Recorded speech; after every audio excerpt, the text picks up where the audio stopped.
This evening, we are honored to have one of the country's leading experts on the world refugee crisis. He understands it in all of its aspects, and he has probably been to most of the locations where it's occurring. The rising tide of refugees and displaced are a global phenomenon. They are due to wars, political upheavals, and state collapse. The numbers are well over 100 million, and they're rising rapidly. Meanwhile, major nations like the United States and Britain are shutting their doors. The pattern of behavior by us and others is undercutting the rules-based international order of the post-World War II era. But unlike Russia, which is labeled universally now, or by much of the world, as a pariah state after its invasion of Ukraine, this is being done by the defenders of international order. This threat to world order is different. It's coming from us. And to speak to this, we'll have Jeremy Konyndyk, as I've said, who is the president of Refugees International. Refugees International is an advocacy group to assist, to defend the human rights and provide protection for displaced people and for refugees. And it also tries to promote solutions to the crisis. Jeremy's been involved in refugee support for over 25 years. He was the director of advocacy at Mercy Corps from 2008 to 2013. He headed the USAID Office of Foreign Disaster Assistance from 2013 to 2017. Now, you may not know much about the Office of Foreign Disaster Assistance, but I think of it as the International Fire Department of the U.S. government. They go to trouble spots the world over. They go fast. They make a real difference on the spot. He took over Refugees International last year. Among his other roles, he is currently on the board that helps oversee the World Health Organization. He's a graduate of Calvin College with a master's degree from Georgetown University.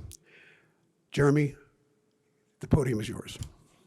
As Roy said, I come from a long background in crisis response and refugee response. I spent the first decade of my career so overseas, working in the Balkans and West Africa and East Africa on refugee response programs for a variety of NGOs.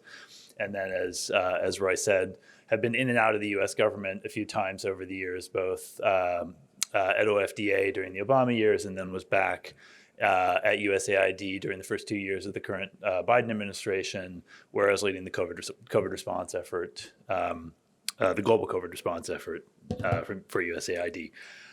And I want to talk tonight about the outlook for global refugee protection and some of the challenges and potentially existential challenges to the global refugee protection regime that the world faces over the next 10 years. Why are they existential? I'm going to talk about that. I'll kind of lay out the case as I see it for why the global refugee regime is under existential threat over the coming decade, what can be done about it, and what's the way forward from here. So there are a few big trends emerging that I think are putting a lot of pressure on global refugee protection and undermining the political support that has long underpinned the global refugee regime. So, quick background here, the global refugee regime is grounded in the 1951 Refugee Convention, which came out of the post-World War II, primarily out of post-World War II Europe.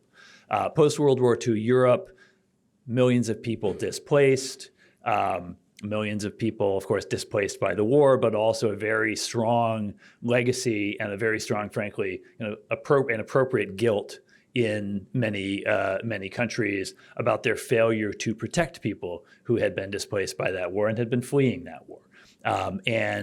We have, I think everyone in this room probably knows the story of Jews fleeing Europe on a ship trying to come to the United States and being turned away. The global refugee regime is premised on ensuring that sort of thing does not happen anymore. And it is premised on providing a pathway to protection for people who are fleeing persecution.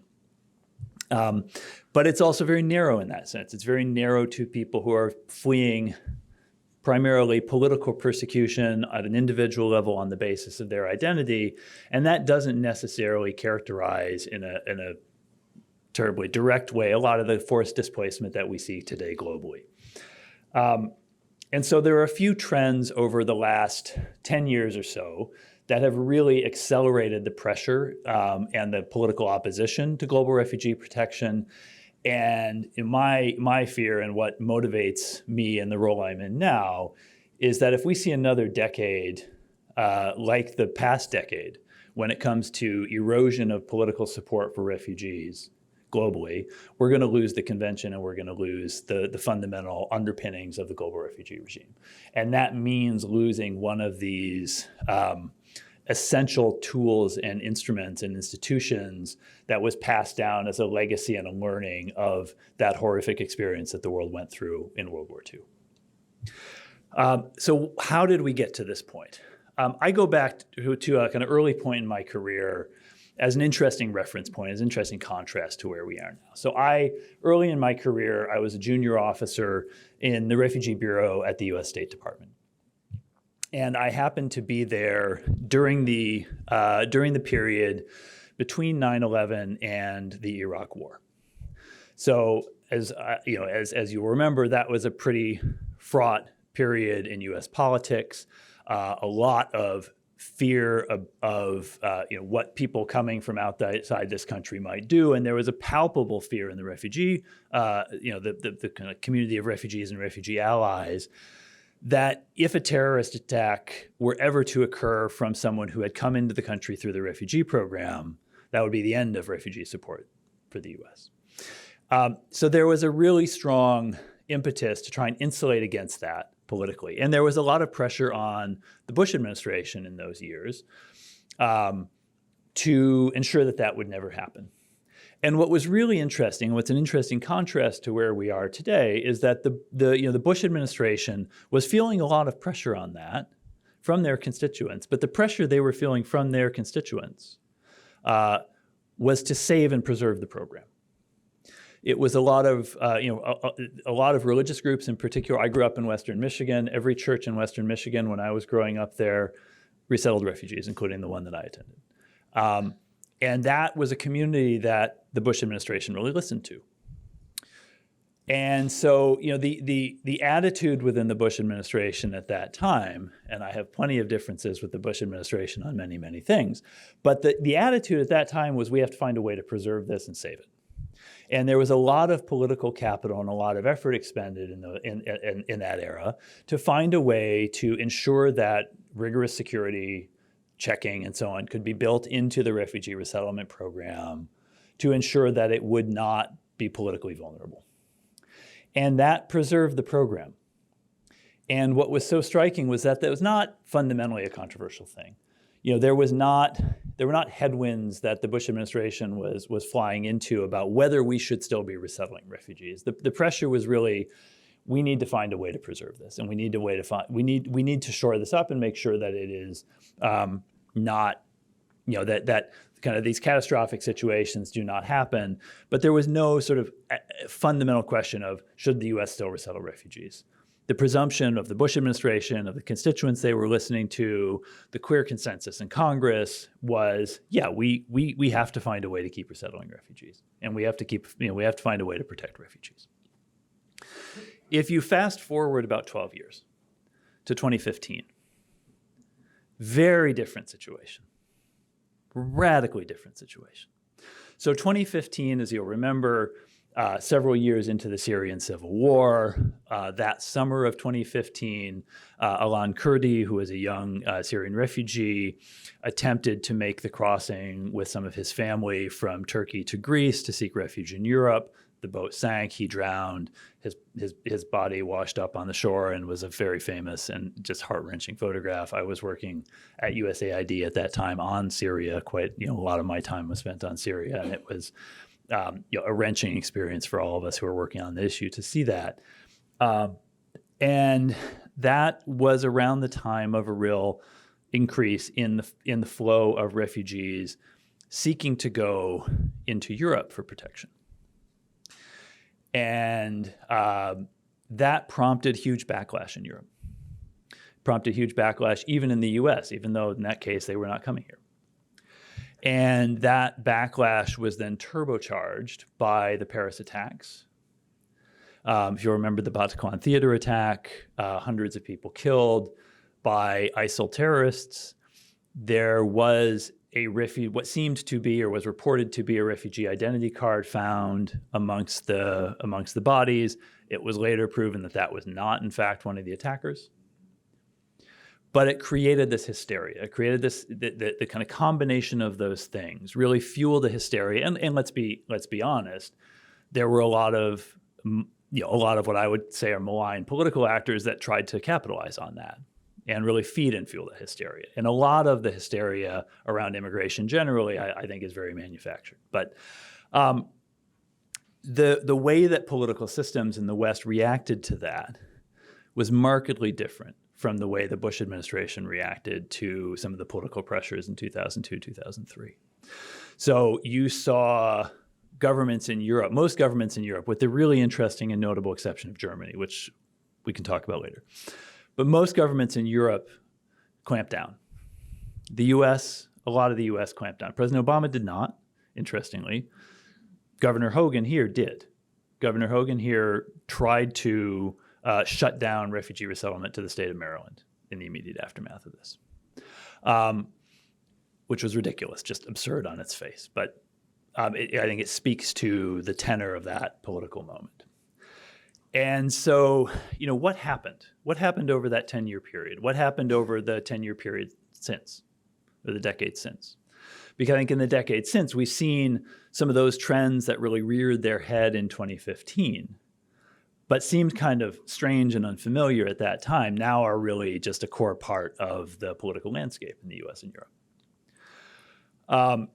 Well, a few things happened, and I can't give a full explanation of why it shifted so much, but I have some theories. One is through the 90s and through the 20-aughts, global refugee numbers were pretty stable. Global forced displacement numbers were pretty stable. And this was because, there was no shortage of wars during that period, but they tended to end eventually. So, the Rwanda genocide displaced a huge number of people, but it ended. The Kosovo War, which is where I got my start in this field, displaced half the population of Kosovo in the course of 3 months, but it ended. The wars in the other wars in the Balkans, the war in Bosnia and Croatia, was devastating, but it ended after 4 years. And wars don't really end anymore. There is still conflict in South Sudan. There is still conflict in Yemen. The kind of wars having a definitive endpoint after which refugees can go home was a real feature of a lot of humanitarian crises in the 90s and 20-aughts, and it really kind of stopped happening from the 2010s onward. Why that is, maybe an interesting discussion for a separate session. I think it has a lot to do with a kind of moment in history where the U.S. was uniquely powerful, Russia and China were uniquely weak, and it was easier to get to global consensus on some of these big security issues. We're clearly not in that world anymore. That's part of it. I think there are other factors too, but basically conflicts just keep going on. Refugees stay displaced. And so what you see from about 2011 onwards is after 2 decades of stable numbers of global displacement, the numbers start to rise very consistently. Year on year, every year, more refugees, more internally displaced, more forcibly displaced people. And so global forced displacement, which around 2010, and I don't remember the exact figure off the top of my head, but it was around, in the ballpark of 30 million people. Today, that figure is 110 million people. There are as many refugees today, so people who have actually been displaced across a border, as there were total forcible displaced 15 years ago. So the numbers of displaced people have just objectively risen after being stable for a long time.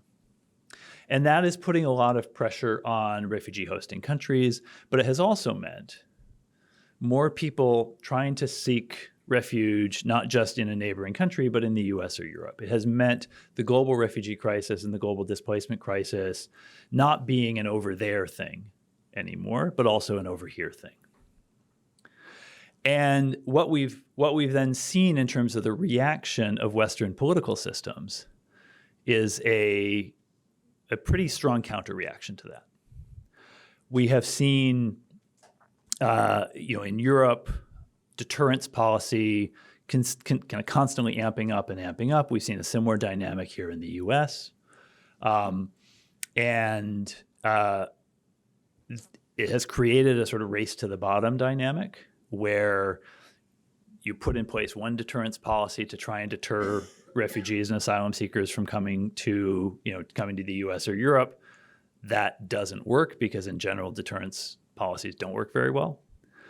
And the logic that then creates is, okay, well, this policy is not tough enough. We need to amp up the toughness further, That also doesn't work. And that just kind of creates a race to the bottom. And that's how you get a situation where, today, tens of thousands of people have drowned in the Mediterranean trying to cross the Mediterranean from North Africa to Europe because European policy has consistently pushed them from the less dangerous crossing routes to the more and more dangerous crossing routes. Has also done, I think, really totally indefensible things like attempt to prosecute some of the nonprofit organizations that have done sea rescue services. When boats are sinking, NGOs try to save the people drowning off those boats. European governments, particularly Italy and Greece, have really gone out of their way to legally impede organizations from doing that. And the only thing that produces is more people drowning in the Mediterranean. It's a grotesque policy outcome, but it's a policy outcome that kind of reflects that logic of deterrence. And so what the rest of the world sees is that when refugees show up in low and middle income countries, Western democracies treat them as refugees, say we need to protect them, urge those countries to welcome them and give them refuge. And when those same populations show up at the U.S. border or at the European borders or try to cross the Mediterranean, they are treated as presumptive illegal immigrants. They are left to drown in the Mediterranean. They are left at the mercy of the cartels in Mexico. And we need to remember here that 75% of the world's refugees are being hosted in low and middle income countries. So high income countries like the US and most of Europe are only bearing a quarter of the global refugee burden. And yet, when that quarter comes here, we try to deter it. We try to reject those people often. And to a country like Lebanon, where 1 in every 5 people is a Syrian refugee, you think of that in the U.S. context. We're a country of now 330 million people. That would be the equivalent of, I'm not a math major, 65, 70 million people in this country being refugees. Of course, we're nowhere near that. And so Lebanon, you can imagine how Lebanon, when they look at what the U.S. reaction is or the European reaction is, you can imagine what that looks like to them. And what I'm concerned about over the next decade is if we continue to see these trends extend over another decade, it's going to be very, very hard to sustain political support in those countries to host large numbers of refugees. You can't reasonably ask Lebanon or Turkey or Jordan or Pakistan or Kenya or Uganda or Chad to host large numbers of refugees without supporting them and without showing more solidarity. And I'll tell you, they're really feeling a lack of solidarity right now. They really feel, refugee hosting countries really feel like the world is leaving them behind. The level of global funding for refugee support is actually declining right now. The numbers are rising, the funding is going down. And the the resettlement numbers have also gone down. What is the first thing that President Trump did? One of the first things that President Trump did when he came in was issue a refugee ban. Spent 4 years trying to dismantle the refugee program, the refugee resettlement program. Countries know that. Countries notice that. And in December of last year, there's every 4 years, the UN High Commissioner for Refugees, the global organization that is charged with the mandate for refugee protection, organizes a huge global forum on refugee issues. And so the most recent one was in December in Geneva. So I attended. The King of Jordan, of course, hosts a huge number of Syrian refugees. The King of Jordan was one of the keynote speakers and took the world to task over the lack of global solidarity that his country is feeling. He said, we have a strong and proud history. We're proud of our history hosting refugees, but we also see what the world is doing. We see the world backing away from its support for us. We feel we are being left to deal with this alone. After he spoke, the Vice President of Colombia spoke.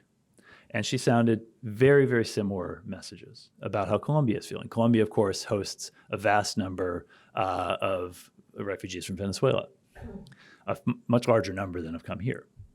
And they've welcomed them. They've given them access to work. They've given them legal status in the country. They have really handled that situation very, very well and very humanely, and in a way that has had a lot of affirmation from the U.S. government. And they too are feeling this lack of global solidarity. They are noticing that when Venezuelans start moving elsewhere in the hemisphere, they're not treated as well.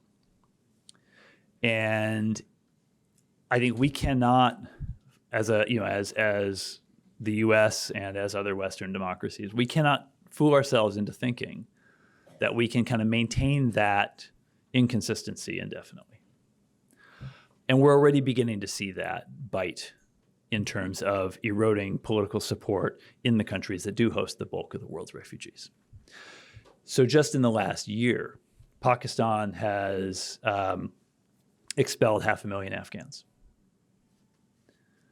And they did that to relative silence from most of the countries that traditionally see themselves as upholders of the Refugee Convention.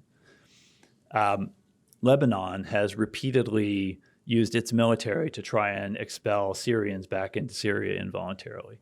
Now, there is a very strong prohibition on that in the Refugee Convention. That process of involuntary expulsion of refugees to an unsafe country, their unsafe home country, that's called refoulement under international law. It means involuntary expulsion, basically. That's banned. That is unlawful under international law. Pakistan's just done a ton of it. Lebanon has been trying on and off to do it. If the national elections last year in Turkey had gone differently, there were a lot of reasons to have very complex feelings about President Erdogan, but he has been pretty good on Syrian refugees. His opponent was threatening to send the Syrians home. Had that election gone differently, we might be seeing the same in Turkey as well, which is hosting the largest number of Syrians of anywhere in the world. So we cannot sustain another decade like the past decade. We cannot sustain another decade where refugee hosting countries see the West, which has traditionally been both the funder and the diplomatic upholder of global refugee norms, backing away from that when refugees show up in Western countries, not backing away, running away from that when refugees show up in Western countries.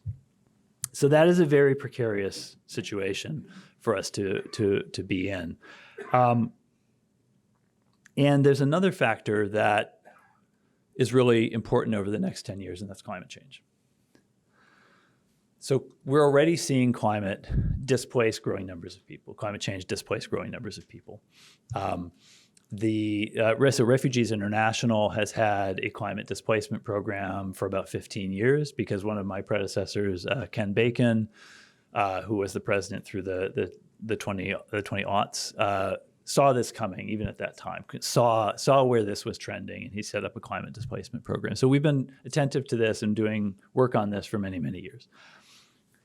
And we've turned a corner now on climate displacement, where it's gone from being a problem we expect to see in the future to an issue we are now seeing. We are seeing climate displacement in real time. We're seeing it in places like Somalia. Somalia now has one of the most rapidly urbanizing populations of any country on earth.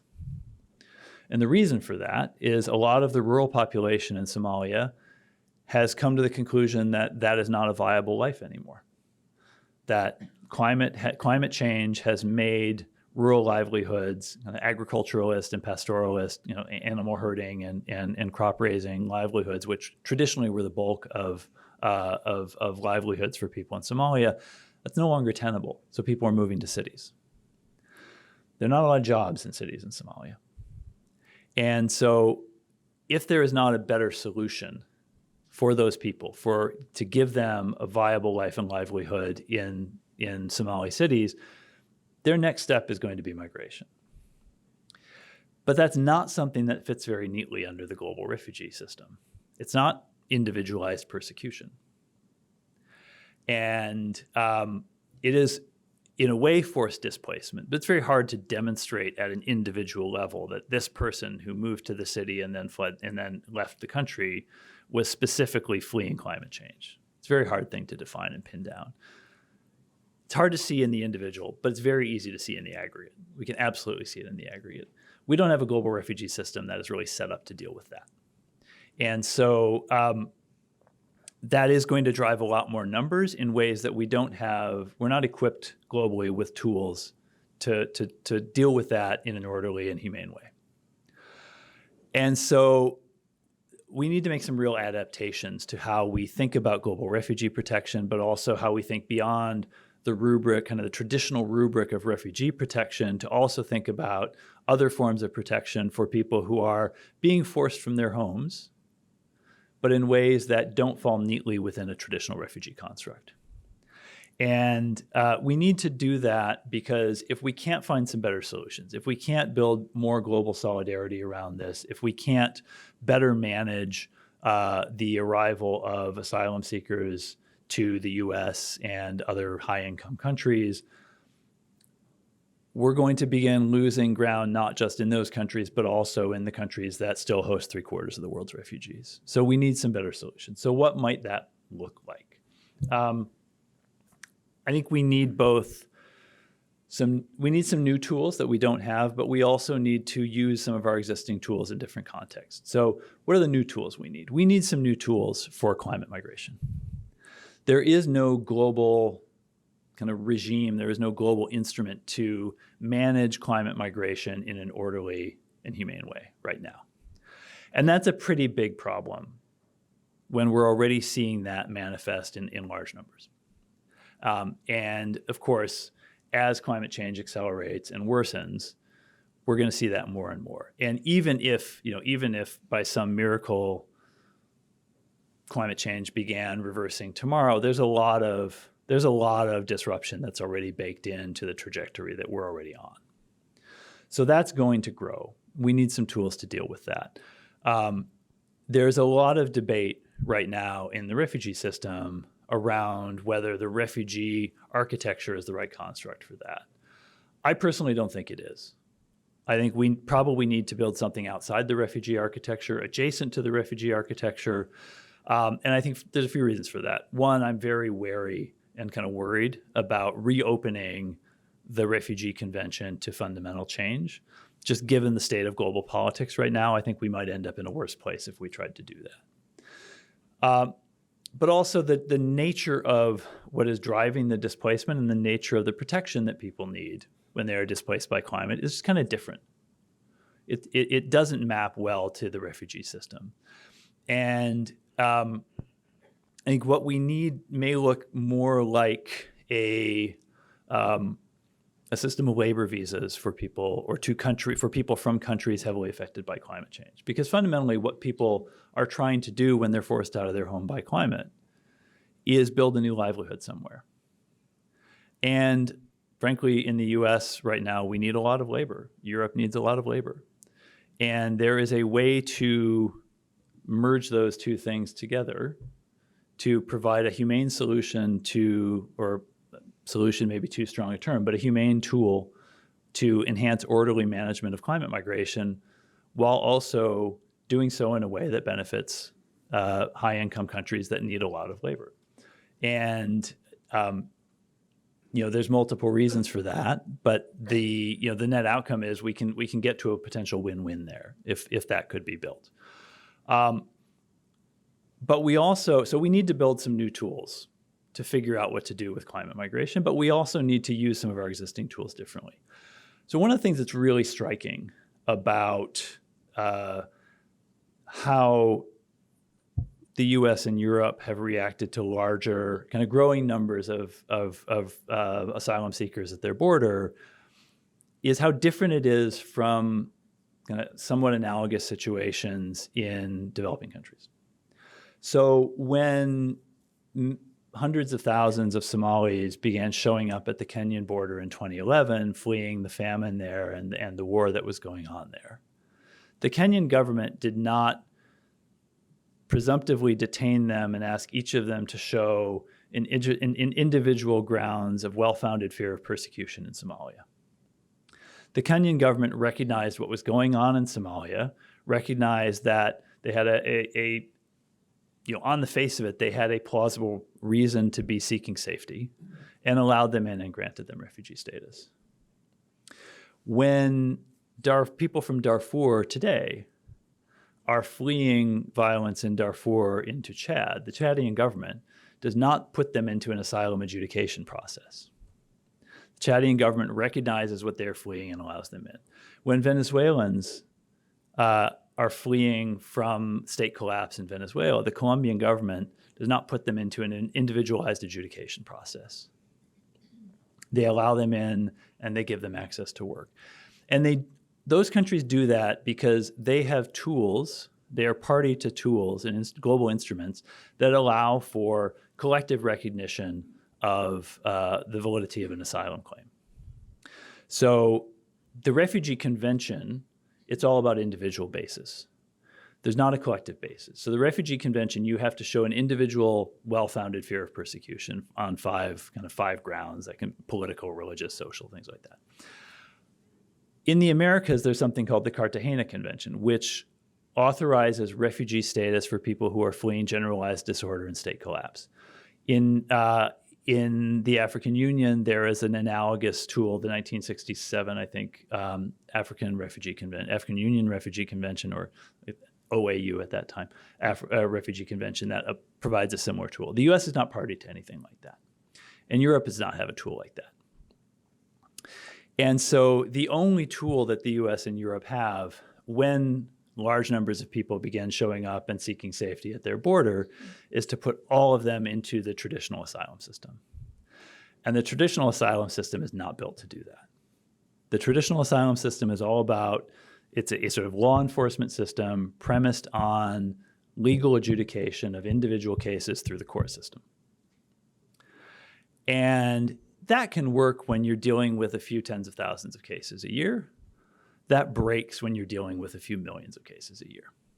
And both the US and Europe are in that same, very similar situations there, and both of them are breaking their asylum systems because of it. And that contributes to the undermining of political support.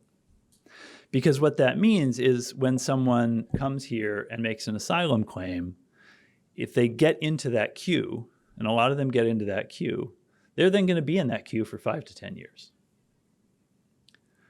And that's not good for them because it leaves them in legal limbo for 5 to 10 years. It's not good for this country or other countries because it creates these huge backlogs and burdens on the architecture.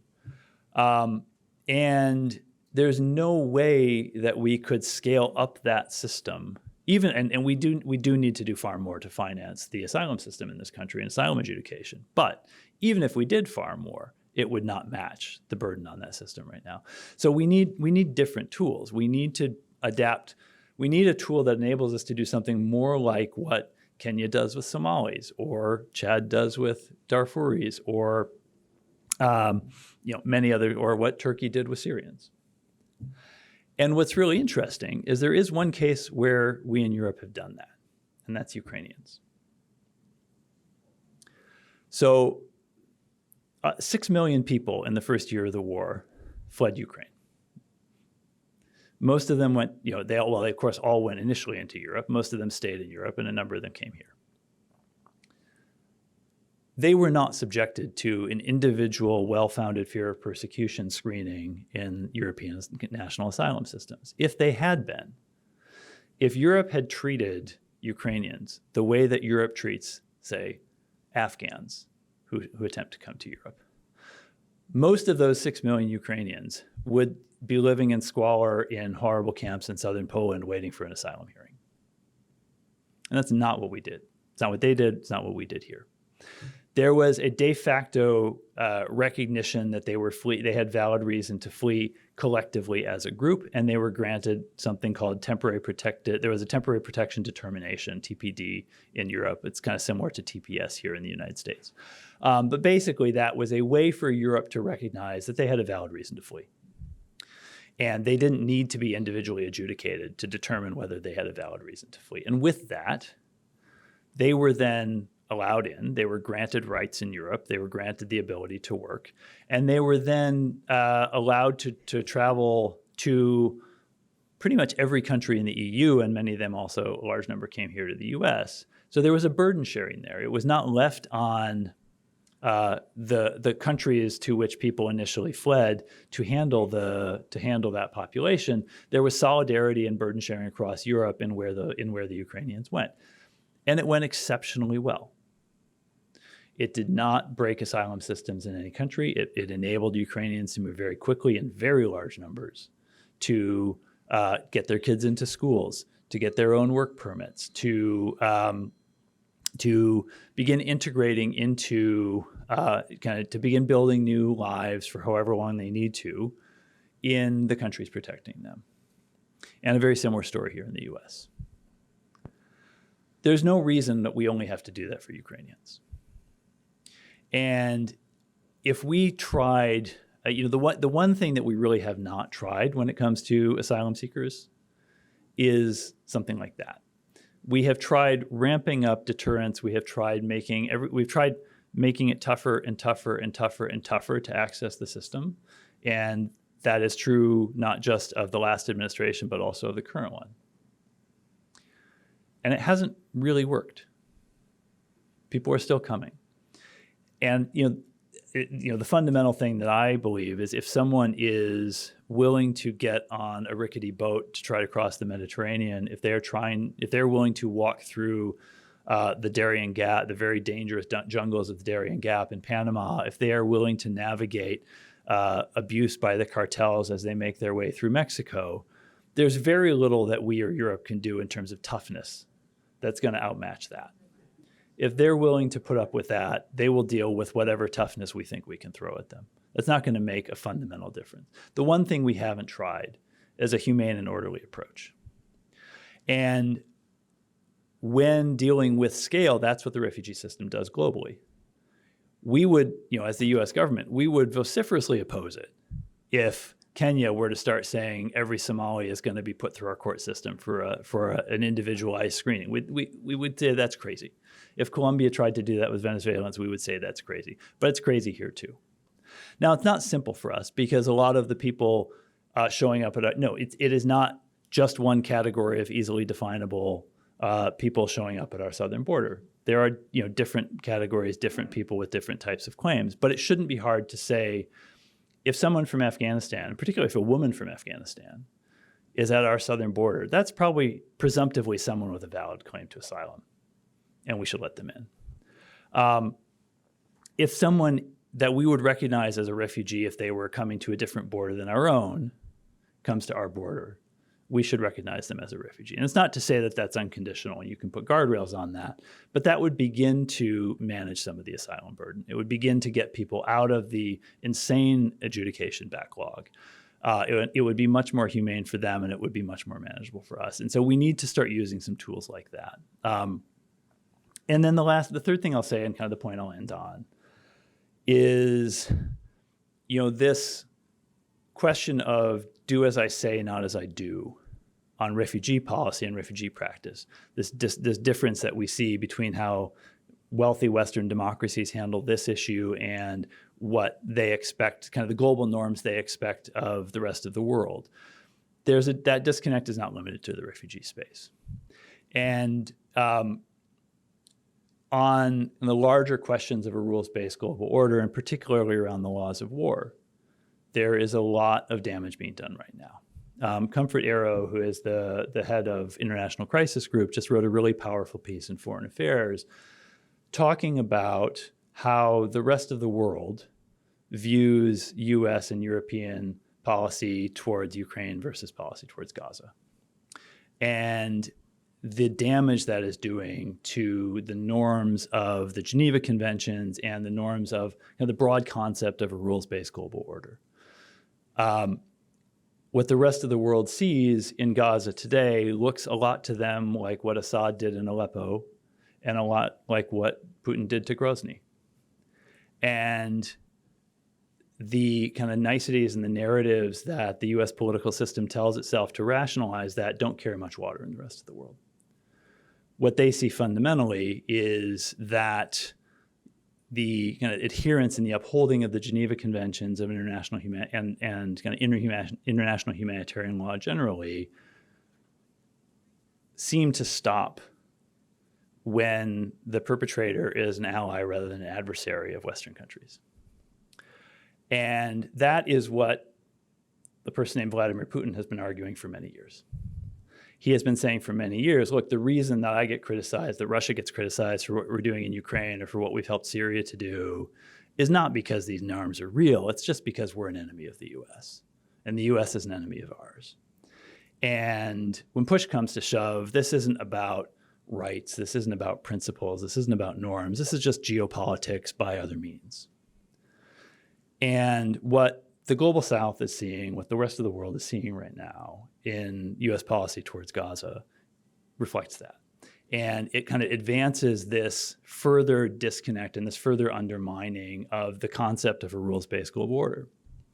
I think it's very good and very encouraging, the news today that President Biden is now calling for a ceasefire in Gaza. That is a first step. Something we in my organization and most of the humanitarian community have been calling for many months now. We hope it occurs. I'm happy to talk more in like a Q&A about the trajectory in Gaza, particularly the risk of famine there. But the fundamental, I think, takeaway here is if we want an orderly world, we want a world that respects rights, a world that does respect a rules-based order, that needs to be more universally applied. And it means applying it, in the refugee space, it means applying the norms that we hope other countries will live up to. We need to live up to those here as well. And that dynamic is not limited to the refugee space. And if we lose the laws of war, which are another big legacy of World War II, by the way, if we lose the laws of war, then that will take the global refugee crisis to heights we can't imagine. So it's a really critical moment in history right now. To try and end on a more positive note, and I don't always feel very positive these days, but to try and end on a more positive note, I do think there is light. I do think there are things to be hopeful about. A couple things that I'm hopeful about. One is a shift that we're seeing in the refugee sector towards refugee leadership of refugee response. This is something that Refugees International is very committed to. There has been a huge upsurge in the last 5 to 10 years of refugees really asserting their voice, their rights, getting themselves organized as political actors, political with a small p, if you will, within the refugee system. Traditionally, refugees were people to be acted upon by the refugee system, not the people driving the refugee system. And more they're saying, we don't accept that. We need a seat at the table. We want to drive what this system does for us. We are not just going to be passive receivers of aid. We are active agents. We are experts in our own right, and we deserve a seat at the table. And that is something that Refugees International is very committed to. We are doing everything we can to advance that agenda. And we also find that refugees are their own best advocates and their own best storytellers. And so as that movement grows, I think there is the potential to begin turning around some of the politics that we see right now. We did an interesting poll last year that found that across the US, there's about 70% support for refugee resettlement, which is a good finding. But that rises to 90% amongst people who personally know a refugee. So the more that people hear from refugees, know refugees, see refugees in their lives, the more support there will be, and there is. And so I think that's a very hopeful thing. And that shift towards centering the refugee system on the voices and the experiences of refugees, rather than people who, have my background, is where we need to go and where we're trying to go. And I think that's a hopeful direction in the system. The other thing that gives me hope is that finding from that poll, and not just from that poll. That poll is representative of a lot of other polling that's been done both here and in Europe, that even in countries where people say there are too many people coming, there are too many migrants, there are too many asylum seekers, there's too many refugees. There was a really interesting poll in the UK that found most people in the UK think there are too many asylum seekers coming. But when you drill down to why they're coming, there's huge support. So, yeah, are too many asylum seekers coming? Yes. But should people be allowed to seek asylum if they're coming from a war zone like Afghanistan? Oh, absolutely. If they're facing persecution? Oh, absolutely. And so again, I think the more that we can humanize the refugee experience, the more that people can connect with that experience as something that they can identify with and see as a kind of human experience rather than something that is just kind of caricatured and demagogued in the news, the more support there is. And I think that if we can help countries to turn that corner, populations to turn that corner in their understanding, if we can help refugee voices to come to the fore, to humanize and speak to their own experience, I think that's one of the ways that we begin turning some of this around at the level of citizenship. I will pause there, or end there rather, and again, really appreciate the opportunity to talk to you all.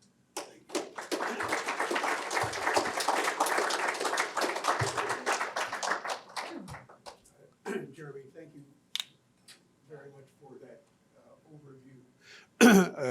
It's a superb overview, and it certainly is a frightening overview. But we will, of course, take questions from this audience and also from those on Zoom. I wanted just to begin, though, by asking you to follow up a little bit on what you were saying about Gaza. There are no refugees flowing out of Gaza now. Do you expect there will be? And maybe you could just give us your overview of Gaza, because it is sort of the crisis of the moment, and it's an immense one. Yeah. I would say Gaza is pound for pound probably the worst, or at least is on track to be pound for pound the most devastating humanitarian crisis I've seen in 25 years. So I think Gaza is pound for pound on track to be the most devastating humanitarian impacts that I've seen in the 25 years I've been doing this, and perhaps longer. Alex Duvall, who is the world's leading scholar on famine, he's based at Tufts University, and he has been writing on and researching famines going back to Sudan in the early 90s. He's written definitive takes on the famines in Sudan, the famines in Ethiopia, the famine in Somalia. He knows famine better than probably anyone else on earth. He has written that he expects that the famine that is now getting underway in Gaza will be the most intense the world has seen since World War II. And how did things get to this point? Famine emerges when a population cannot access enough food, and the aid apparatus that could offset that can't function. So famines basically occur when politics create the deprivation and politics block the response. And that's what we're seeing in a very comprehensive way in Gaza. And that is why Refugees International and a lot of other NGOs have called for a ceasefire. Leaving aside the politics of a ceasefire, just purely from an operational point of view, as a humanitarian operator for most of my career, you cannot mount a famine response in Gaza under the circumstances we've seen for the last 6 months. Period, full stop, it cannot be done. And I think the attack on World Central Kitchen staff the other day really underscores that.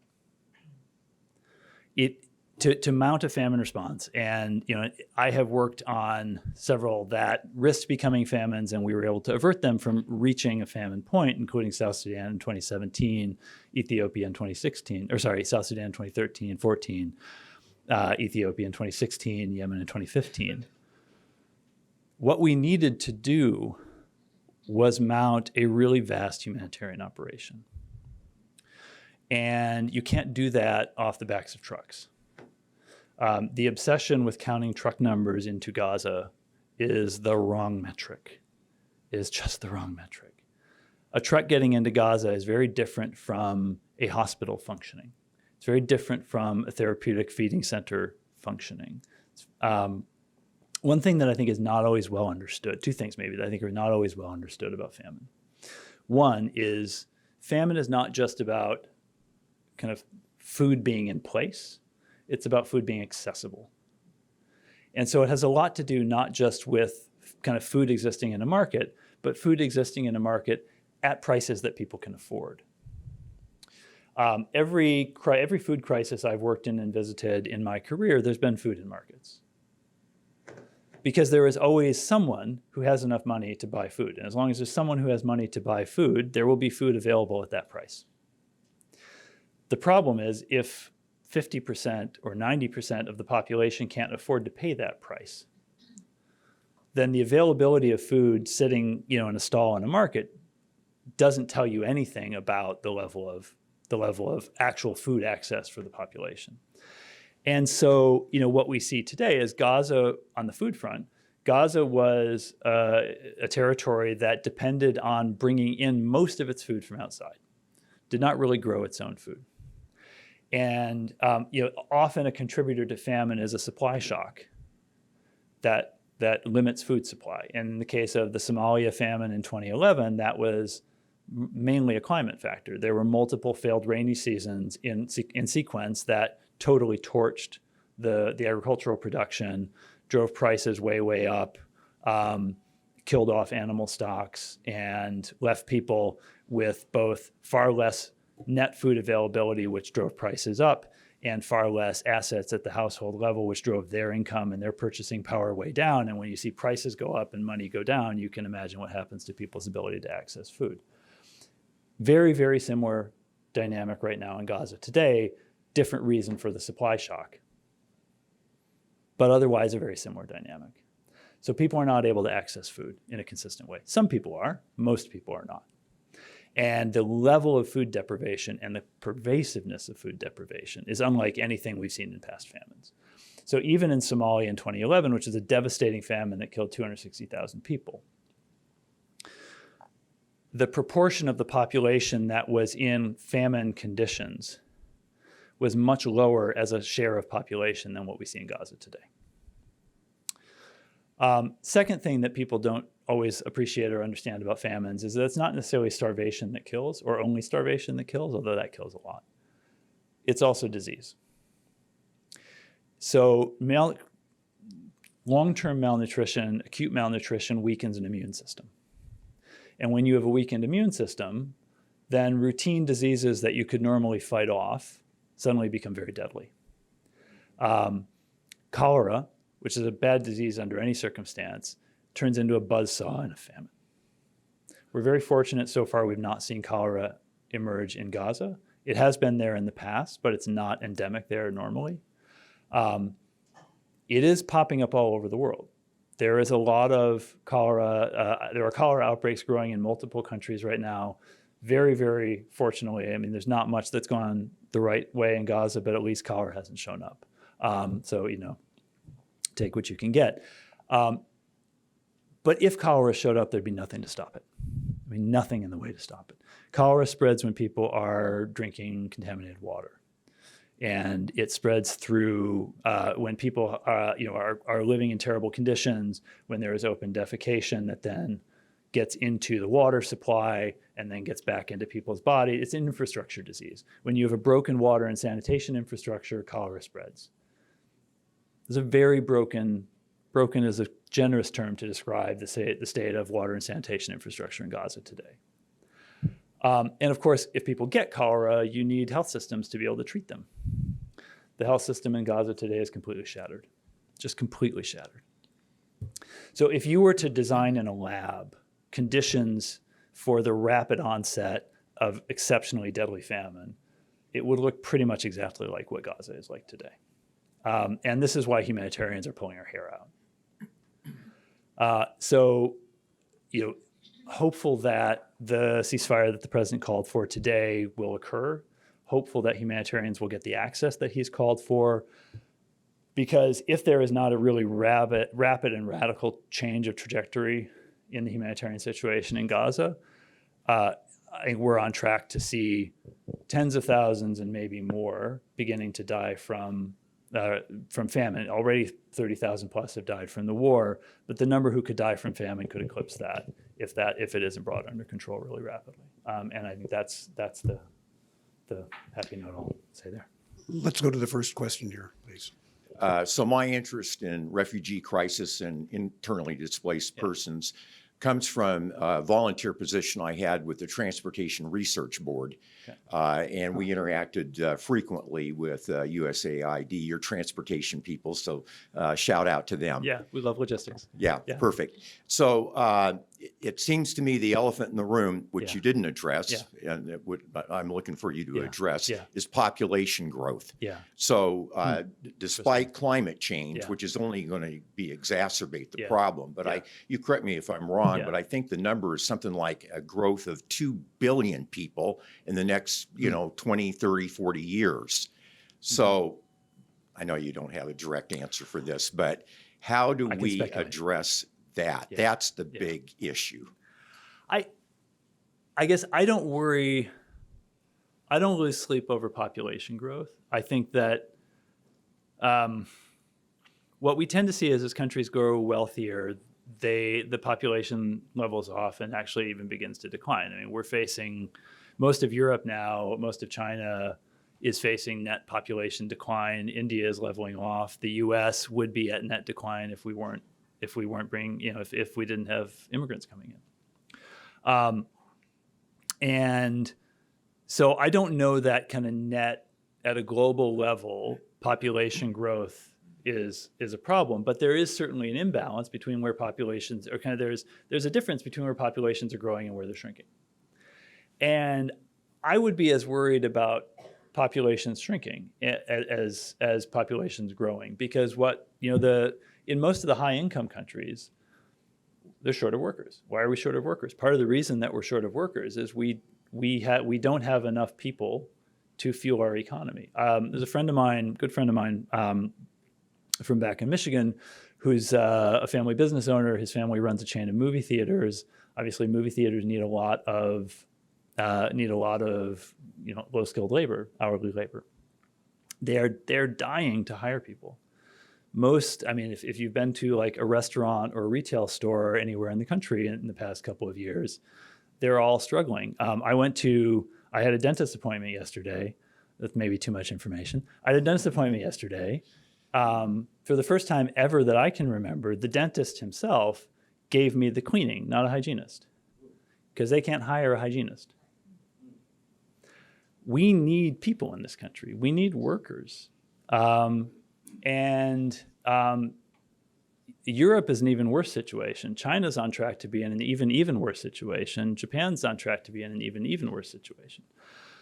So I think the question is less about net population growth and more about, can we get to, and this kind of gets beyond like a refugee and forced displacement rubric, but can we get to a situation where there is orderly labor migration, so that people who want to work and need income in countries where they can't find jobs, and countries that need people to work because they have jobs for which there are no people, like that seems like a fairly natural thing. Like one problem solves the other problem. The obstacle to that, of course, is a lot of European countries don't want people coming in from the countries that have labor to provide, and they're going to have to get over that. It's interesting. I mean, Italy is a really interesting case here, actually. So Italy is run by Giorgia Meloni. She comes from a neo-fascist political party, very famously. She came into office riding on a wave of anti-immigrant sentiment. She had campaigned on anti-immigrant sentiment, and then she got in and went, oh shit, we need people.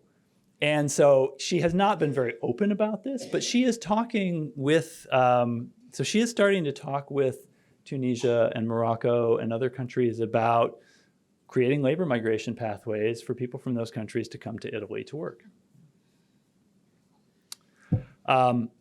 So, I think the solution, kind of in part, the solution to illegal migration is more legal migration. And we are going to need, every high income country in the world is going to need more legal migration. I hope that, when my parents, who are still in good health, thank goodness, but I want them to have carers. I want myself to have carers when I grow up. I want to be able to go to a restaurant and have a server. I want to have a dental hygienist to clean my teeth.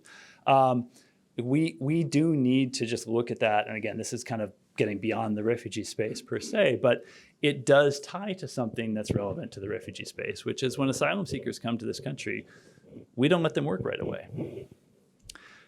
In New York City, and I have lots of differences with Mayor Adams on many things, but in New York City, he is screaming about the bars on labor access, because when asylum seekers show up in New York, they have to wait 6 months before they can even apply for a labor authorization. And then because the system is so backlogged, it takes them even longer to get it.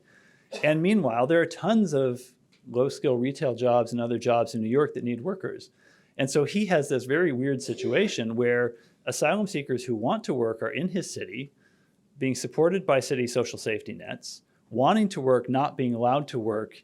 And so what could be a really positive thing for New York's economy of an infusion of new workers that they badly need, which would then also allow those people to support themselves rather than rely on public services. Instead, they're like a burden on public services when they could be an asset to the New York economy, which is crazy. So I think we just need some different ways of thinking about this. Yeah.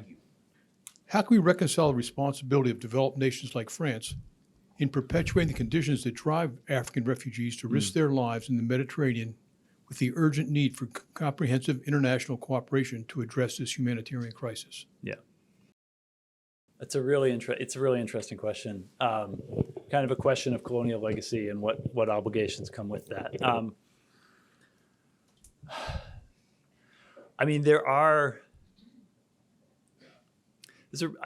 I can't speak too much on the specifics of France, but I will maybe share one interesting anecdote. So earlier today, Refugees International we're in the midst of doing our 3-year strategic plan, which is why I'm spending a lot of my time thinking about kind of existential threats over the next 10 years and mega trends and things like that. And one of the refugee leaders that we work with, who is part of a fellowship program that we run at RI, is a Yazidi refugee. So the Yazidis were one of the Iraqi minority groups who was targeted for genocide by ISIL in 2014-15. So he and his family and many from his community fled Iraq. Still can't safely go back, even though that part of the war has ended, but it's not safe for them to go back. And so he lives in France. And he told this really interesting story. And he's a very prominent refugee within France. He has met President Macron, just a tremendous, impressive, amazing person. And he said, so the French government asked me to participate in an anti-racism consultation the other day, or over the past few months. And so there was this process where they wanted to put my name on a document, and they did some meetings with us. And then we didn't hear anything for a while. And then one day I got a report in my email inbox saying, here's the final report. Let us know if you have any changes by tomorrow. And he saw that email after the deadline had passed. And for him, it was kind of emblematic of the way that France has not really figured out, it kind of on one level, it's trying to do the right thing. It's trying to grapple with, being thoughtful about anti-racism in French society. It's trying to bring in refugees and others to consult on that, but it doesn't quite know how to do that in an authentic and appropriate way. So, he told that story as an example of the struggle that, kind of the way that France is still grappling with that. And I think in different ways, a lot of countries are grappling with that.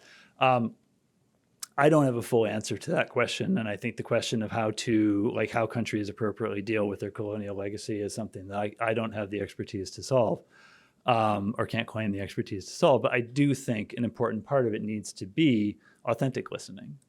And, it is good when the French government has the self-awareness to say we need to listen to people who've been harmed by our policies over the years. But then that needs to be authentic. It can't just be a sort of dog and pony show, and then they say what they want to say and pat themselves on the back and say the job's done. So I think there's a ways to go there yet.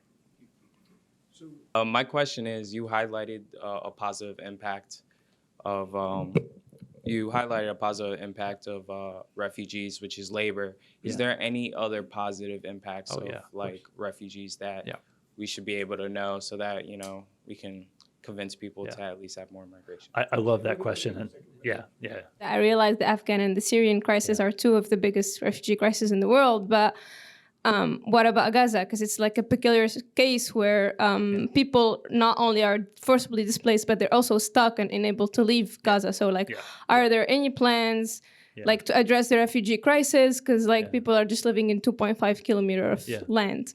My second question was, the funding was cut on UN, I think it's pronounced UNRWA. UNRWA, exactly. Because Israel claimed that they had like terrorist affiliations, but now that it was clarified that those claims are untrue, what is the future of UNRWA, and what is like the future of UN relief agencies in general? Because you earlier on you said there was like a reduction in refugee funding. Thank you. Thank you for those two very simple questions that will be super easy for me to answer. I want to start with your question first. I hope I didn't suggest, and I certainly didn't mean to suggest, that labor is the only contribution. I mean, look, this, you know, in the U.S. in particular, we are a country of and descended from immigrants, almost all of us. Some voluntary, some involuntary. And, you know, we would not be the country we are without immigrant contributions. And every wave of immigrants that's come in has faced backlash. So my background is Dutch. I grew up in predominantly kind of Dutch communities in West Michigan. When I was growing up, there were still churches that did church services in Dutch. It was sort of that recent and that present. My mother is a Dutch immigrant, and my wife is from Ireland. She's not an Irish immigrant. Well, she's an Irish immigrant because she married me, but otherwise she probably wouldn't be. But of course, you know, the Irish, when the Irish first started coming to this country, fleeing a famine, fleeing persecution, fleeing war, they were treated about as badly as we treat any migrant population that comes here today. And now, of course, I'm sure probably a number of you in this room have Irish heritage. It is a core part of America. You know, the Irish are a core part of American society. And so I think, you know, it's one of the things that makes me hopeful in the long run is the fights that we're having today are not necessarily new fights. And they're not even necessarily as bad as the fights we used to have. If you look at how the Irish were talked about and treated in the U.S. in the mid to late 1800s, it was appalling. And similar story with the Italian immigrants who began coming. And 100 years on from that, I mean, that feels like a different world and a different country, and it kind of is. And so I am hopeful that over time, you know, the fights that we're having now about different immigrant populations will look just as remote and just as absurd in 50 or 100 years as the notion today that Irish or Italians could never be full Americans. And, you know, in terms of the contributions, there is such a richness brought to this country when we embrace and welcome refugees. Last year at our annual, we do an annual event in New York most years. And last fall, we honored Ke Huy Quan, who was the actor. If you are my age or older, you remember him from Indiana Jones and you remember him from Goonies. If you are younger, you remember him for winning the Best Supporting Actor Oscar in Everything Everywhere All at Once last year. He came here as a refugee from Vietnam in the late 70s. And there's really actually isn't it a really interesting lesson in that experience of the late 70s? And this was the era in which RI, my organization, was founded. when we came out of that turbulence in Southeast Asia in the late 70s, which produced huge numbers of refugees. And when huge numbers of Vietnamese had to flee Vietnam after the war ended, we didn't treat them like we're treating Afghans. We welcomed them. We welcomed something on the order of 1 million Vietnamese refugees into the United States following the war. And those people are now Oscar-winning actors. One of the founders of LinkedIn came here as a Vietnamese refugee as a child. Stephanie Murphy, who is a member of Congress, was a member of Congress from Florida, served on the January 6th committee, came here as a child as a Vietnamese refugee. And, there are millions of other examples. Steve Jobs' father came here as a refugee. So it brings a tremendous richness, both kind of wealth in a kind of cultural and social sense, but also in the case of something like Apple, wealth in a wealth sense to this country when we welcome people.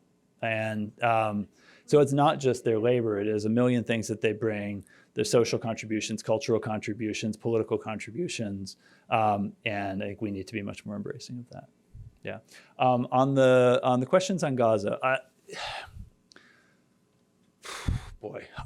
so on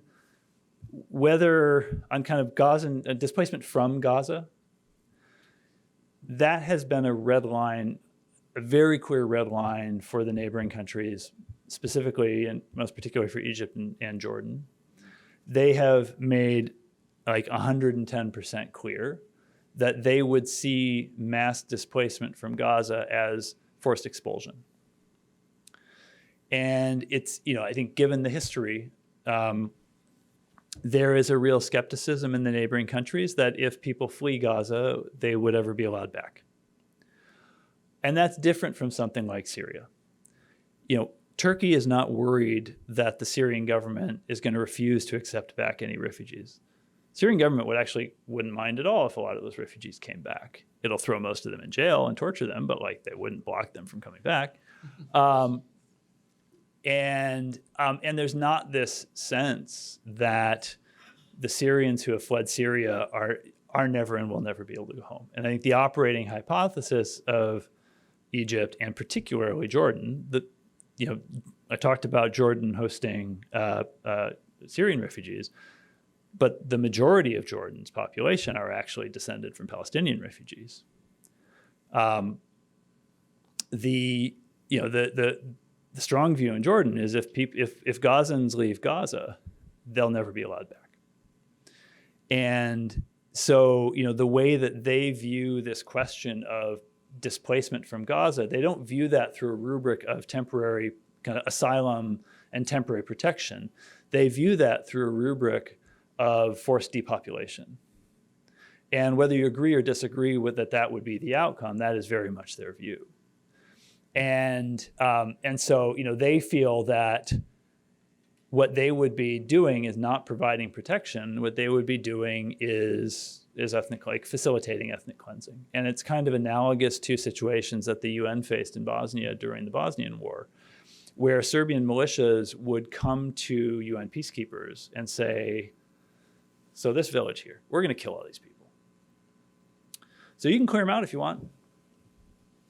And what does the UN do in that situation? That's an impossible situation.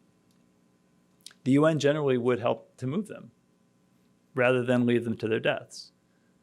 And ethically, I don't know if there's a right answer to that question. Do you leave people to their deaths or do you facilitate ethnic cleansing? There's not a right answer to that question. And I think that's how Egypt and Jordan are viewing that same sort of question right now with respect to Gaza and displacement from Gaza. And I think that the answer to that, the only ethical answer to that is we can't let those be the only choices. And we need to stop the conditions that necessitate the threats to their safety. On the question of UNRWA, UNRWA is very unique amongst UN agencies. They have a mandate for a single population that has been, displaced or at least displaced in the sense of not having a resolved permanent legal status and national identity since 1948. And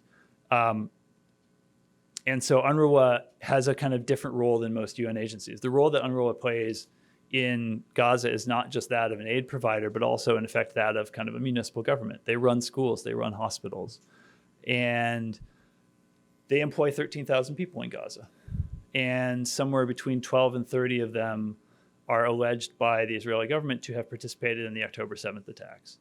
I personally find it plausible that some number of UNRWA staff may have participated in those attacks. I think it's notable that the kind of intelligence evidence underlying those accusations has not been shared with UNRWA, has not been shared with the US intelligence agencies. So I think it is the longer it goes without that being shared, I think the harder it is to fully take those allegations at face value. But even if you do take those at face value, the number of UNRWA staff who've been killed in Gaza since the war began is over 170. That is multiples larger than the number who are alleged to have even participated in the attacks on October 7th. That does not strike me as a reason to kill the agency. And some of the broader and more sweeping allegations that the Israeli government has made about like 10% of all UNRWA staff having affiliation with Hamas and things like that, when the US intelligence service community has looked at that, they didn't find that credible. They have looked at the basis for that and didn't find that credible. So, fundamentally what this is down to is the allegations that some UNRWA staff participated in October 7th. And I think that is, it would be like saying we are going to cut off, funding to a state because a couple of low-level state government employees committed crimes. These were not senior leadership at UNRWA. They were teachers. They were warehouse attendants. They were pretty low on the hierarchy there. They're certainly not representing the leadership. And so I think that the basis for that withdrawal of funding is very flimsy.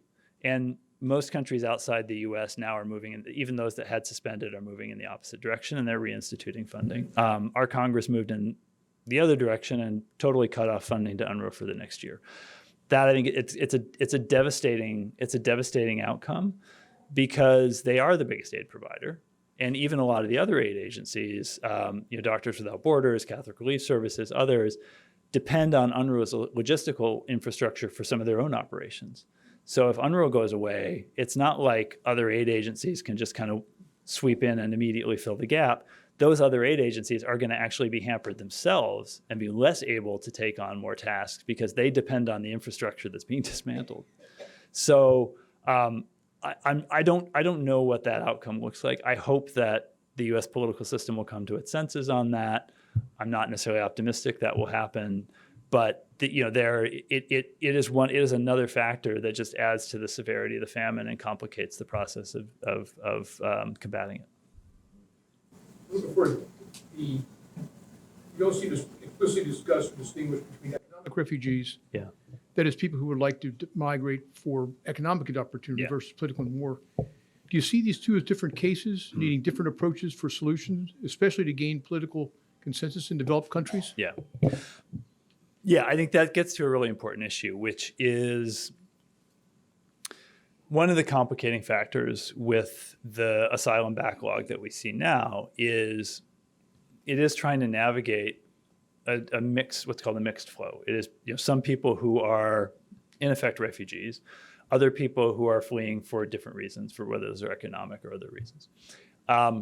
And because we don't really have good channels for people, even as much as we need workers, we don't have good channels to facilitate labor migration. And so we create this situation where the only or the principal way that people can potentially come to this country is to try and get into the queue for the asylum system and try their luck. That's not a good outcome. So I think part of the way that we need to solve the asylum backlog is also by, as I said earlier, this part of the way you solve illegal migration is more legal migration. And so I think we need to create different ways for people whose primary motive is economic to come legally. And I will tell you, if we create those ways, people would take them. When there are legal ways for people to come that do not require them to go through the Darien Gap or cross the Mediterranean, they will gravitate towards those. I visited the southern border in May, and both sides, we went into Mexico and visited shelters in Mexico where migrants wait. And it was right after the US government had begun rolling out a new app called CBP-1. CBP-1 is a way that people can apply to get an appointment for an initial asylum screening. And it means they don't have to come to the border. They don't have to try and cross the border irregularly. They can sign up in this app. And the problem is there are a very limited number of appointments in the app. And the app at that time has gotten a little better, but it was extremely buggy then. So there were people who had waited months, and every day they would try their luck in the system again, and try their luck in the system again, and try their luck in the system again. And they would do this for months on end. Because if they could get that legal, if they could go legally, it was so much better for them. They didn't just want to, crossing a border was a last resort. They wanted to have a legal, if there was a way they could try and play by the rules, they wanted to play by the rules. We make it so difficult. Our asylum system is our immigration system is maybe rivaled only by the tax code in terms of complexity. And if I'm sure you've all filed taxes, imagine having to file your taxes without TurboTax, and I kind of hate TurboTax, but it works. If you didn't have TurboTax and you didn't speak English, and you had to file your taxes, that's kind of what it's like to try and navigate our immigration system. So we don't make it easy for people. But when people understand what the rules are and what they need to do, their first resort is to try and follow those most of the time. And so, I talked to people who had come through the Darien Gap, had gotten to the Mexican border, were being abused by the cartels, but they were staying there to try and get their appointment because they saw that that was the rules that they should play by. And as long as they think that that can potentially work, they will try and do that. And at a certain point, after 3 months, if your daughter's being threatened by the cartels and you're being extorted and you're not safe, there's going to come a point where you're going to say this hasn't worked, and then you're going to go across the border. But if we can create and again, this is back to creating an orderly and humane system. The more we can create an orderly and humane system, the more people will go through that. And I think that applies both to people whose motive truly is about their own safety, and there are a lot of people who fit that bill, but also for people whose motive is economic, and we need those people too. And we do need a better system for both of those categories to kind of go into the right channels. Right now, we really only have one channel that is available to all of them, and it's a mess. Jeremy, I've got to thank you really for both integrating describing the world crisis and describing what we might do about it at home. It seems to me it's a great integration. And I only hope your recommendations are listened to, and I hope they work. Thank you very much on behalf of